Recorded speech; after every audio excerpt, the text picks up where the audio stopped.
Anong New Year resolution mo pa? Anong New Year resolution mo ngayon 2026? Magkabilang buhay na.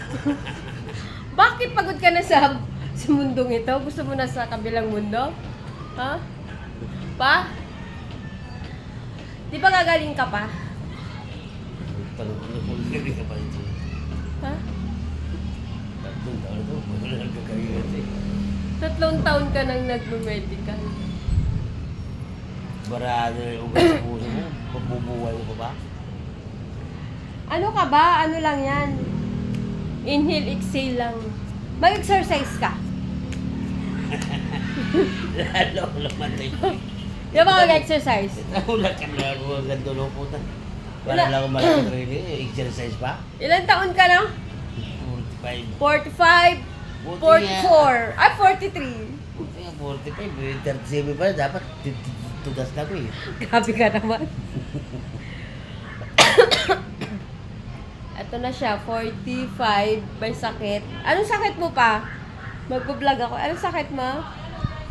Ha? Ano naman, barado na naman yung ugat sa puso. Sa puso. Magpagupit ka kaya? Ba't pa napagupit ba ako? Matatanggal ba yung bara? Ha? Mga katulong ba kaya para mabasad-basad yung ugat sa puso eh. Nakita mo sa YouTube, yung sayaw mo, mataba-taba mo doon. Diba? Ito na siya ngayon, may sakit na siya. Ba't ba naman ako ugat mo? Mataba ka lahat eh. Minsan mataba, minsan payat. Diba? Isang gabi payat, isang gabi mataba. Diba? Natulog lang isang gabi, nabukasan, mataba na ako eh. May sakit siya sa puso. Yan. May sakit siya sa puso. Barado yung puso niya. Kaya kailangan i-pump. Kaya lang, matigas ang ulo. Bawal, lahat ng bawal. Lang gusto. Bawal manigarilyo. Naninigarilyo. Diba?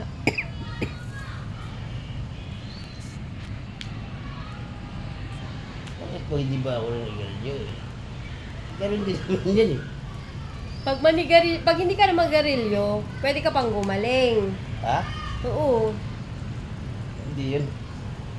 Ngayon na, nadudungan na, ilang taon lang naman yun. Doon din ba naman pupunta yun?